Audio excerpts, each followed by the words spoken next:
Okay, greetings all from Chicago. I'm Mhm. Howard Malinsky, co-founder of Active Surveillance Patients International and chair of its awards committee. ASPI is the first and only international education and support group for patients on active surveillance for low-risk prostate cancer. We reach patients in nearly 70 countries. I'm honored to be connected via Zoom today with UCSF, and I wanted to thank UCSF for everything they've done to arrange this program. Also, even more important is UCSF has been a leader and pioneer in active surveillance. And one of their leaders, Dr. Peter Carroll, last year received ASPI's Chodak Award for pioneering active surveillance. Today, we were gathered together to recognize Dr. Matthew Cooperberg, one of the brightest stars of active surveillance research. But today we're honoring his advocacy for AS patients. First, a little background. The National Comprehensive Cancer Network, NCCN, is a collaboration of more than 30 centers of excellence in cancer care. They develop and update NCCN clinical practice guidelines in oncology, which are evidence-based, expert-based recommendations for cancer treatment, prevention, and supportive services. NCCN is a powerful force. When it speaks, the doctors and other caregivers listen. More than 90% of cancer care providers in the US and globally follow its guidelines.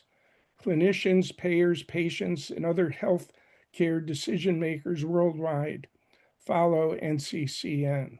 So the point is, NCCN guidelines are a big deal. NCCN has a reputation for operating in strange and mysterious ways, or is that wondrous and mysterious ways. And they change their guidelines frequently. Other organizations may take years, but they try to keep way up to date. Prime example occurred in September of 2021 when NCCN quietly updated its guidelines specifically for low-risk prostate cancer.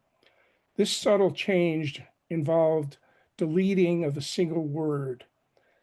The word is preferred, and it effectively demoted active surveillance from being the preferred, and my word is bold-faced and underlined, method of management for low-risk prostate cancer to merely being on par with more aggressive options, surgery and radiation, and all the side effects associated with them.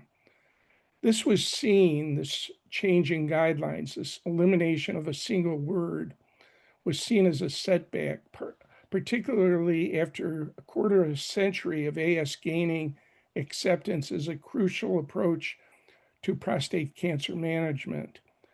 NCCN, as in its way, offered no explanation for this change. It just sent it out there, nor was there any official announcement.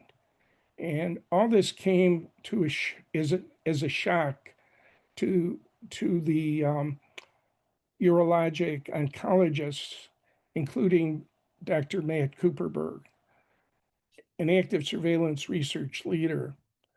Dr. Cooperberg has another identity. He's known as, quote, doc_Coops, end quote. That was his handle on Twitter. Remember Twitter, it's now X. He has over 11,000 followers. He leads a small army, and he swiftly reacted to what's now known as Prefergate.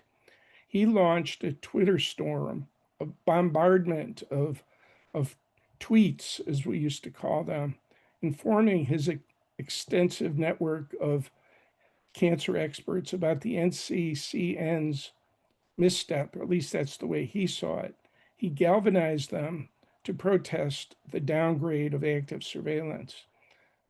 Honestly, the future of AS seemed to be in jeopardy because of the very significance of NCCN guidelines. Remarkably, within 2 months of Dr. Cooperberg's innovative Twitter campaign. The NCCN reversed its decision. But of course, we don't know why.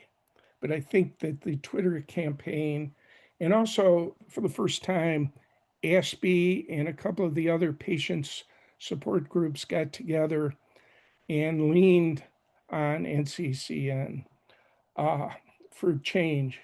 So today we're recognizing Dr. Cooperberg's pivotal role in safeguarding active surveillance during the Prefergate scandal, and also his unwavering advocacy for active surveillance.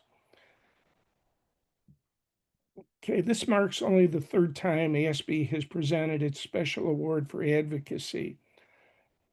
Dr. Cooperberg is now in the esteemed company of the music program, Michigan Urologic, I should say, Surgery Improvement Collaborative, received this award in 2023, and the team behind the landmark PROTECT trial, Drs. Hamdi and Donovan, their colleagues and their subjects, received the award in 2024 for their work validating the safety of active surveillance. Dr. Todd Morgan of the University of Michigan, who also played a role in overturning Prefergate as an NCCN panelist, is to receive this advocacy award as well later this summer. Now, I'm going to turn this over in a second to Jeff McLennan, an ASPI board member and one of Dr. Cooperberg's patients. Dr. Cooperberg will deliver a talk delving into the past, present, and future of AS. Now, Jeff, I'm turning it over to you. Thank you, Howard. I'm very humbled to be here with one of the world's greatest practitioners for prostate cancer. On behalf of Active Surveillance Patients International, it is my great honor to present this special recognition award to Dr. Matthew Cooperberg, Professor of Urology and outstanding clinician at UCSF, for his exceptional and tireless advocacy for men with prostate cancer. Now, some of you may not know this, but back in 2020-22, when the world's researchers and clinicians were honed in on the COVID variants, Dr. Cooperberg was quietly leading a much-needed clarification inside one of the most influential bodies in cancer care, the U.S. National Comprehensive Cancer Network. It was a time when many men with low-risk prostate cancer were still being overtreated, and during surgery and radiation, when clinical evidence clearly supported a patient-centric path known as active surveillance. Thanks to Dr. Cooperberg's relentless scientific challenges, his command of the data, and frankly, his unwillingness to take no for an answer, the NCCN guidelines were revised, in fact, returned to reflect what many of us already knew, that active surveillance isn't just an option for low and low-risk patients, it's the right first option for most. That update has already spared thousands of men from unnecessary treatment and the lifelong side effects that may come with treatment. Now, if you've ever heard Dr. Cooperberg speak, soon will be, or better yet, debate, you'll know he can outmaneuver just about anyone. And we now understand why. You see, while he's a top urologic oncologist, Dr. Cooperberg also earned summa cum laude honors in English literature from Dartmouth College. That's right, our fiercest champion of active surveillance, originally trained to analyze Shakespeare, not PSA scores, which may explain how he can quote Chaucer while dismantling a clinical trial and somehow make both seem equally thrilling. Dr. Matt, your rare combination of scientific rigor, clinical compassion, and literary flair has helped reframe prostate cancer care, not only changing lives, but preserving quality of life. So with deep gratitude, we present this award to you, on behalf of ASPI, not just for what you did in 2022, but for what you continue to do every day for patients, their families, for the future of thoughtful evidence-based care. Thank you, Dr. Matt Cooperberg, for being the right kind of stubborn, the right kind of smart, and always on the side of the patient. Congratulations, Dr. Coops. Thank you so much, Jeff and Howard and everybody at ASPI. This is an incredible honor. And you guys, obviously, you are why we do what we do. And it has been really actually wonderful to watch your organization grow over the years. As you said, this is a unique organization really focused on low risk prostate cancer and the huge public health impact that diagnosis has had on men across the country and around the world over the years. And it is really an honor to be in such august company as the previous award winners.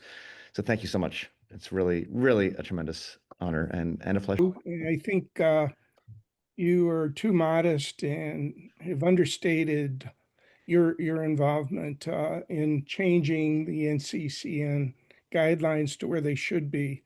Now, Mark Lichty, who is co-founder of ASPI and chairman, is going to give a few remarks. Mark? Yes, Dr. Cooperberg, you obviously know your craft. And I agree with Howard. You're too humble, far too humble.